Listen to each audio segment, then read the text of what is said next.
It's about time for a new playground. In this video, we'll show you how playgroundequipment.com installed not one, but 2 new playgrounds in a city park, start to finish. Let's get started. Sometimes our crews can start with a clean slate, an empty piece of land. It should be relatively flat and have good drainage, no matter what kind of surfacing you use. The area is measured and marked.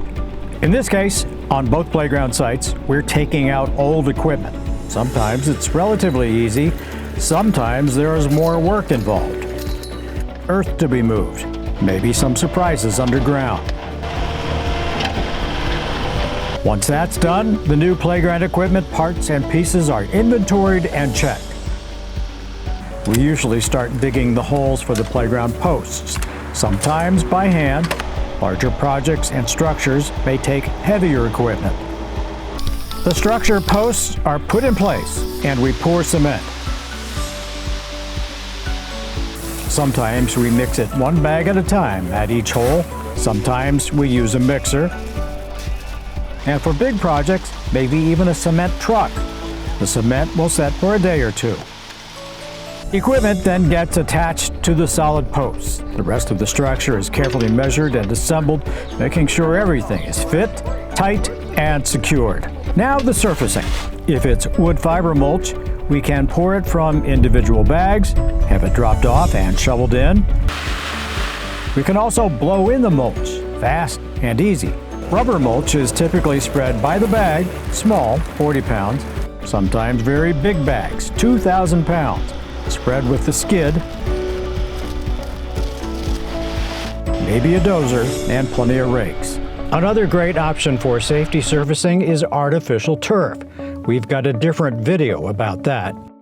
The 2 playgrounds at this park went with poured-in-place rubber safety surfacing. There are a few steps involved here. The play area is prepared, the posts and structures are put in place. Then a thick layer of stone is spread as a base. It's then further crushed, tamped out, and flattened. Now it's time for the buff, the thickest layer of surfacing that provides most of the padding. It's a wet mix made of recycled tires and a binder. It's carefully mixed, spread out, and smoothed out. We let that set, usually at least a day, and then apply the top layer, the EPDM. It's another wet mix of fine granules and binder. It also provides even more padding. With this step, you can make any number of color combinations, and with these playgrounds, they decided on a mix of tan and black. Here's where you can also add customized logos and designs.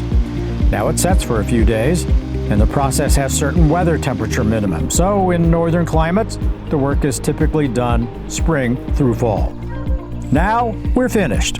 This multi-step process should provide years of fun and safe playtime. Playground installation from start to finish to play at playgroundequipment.com.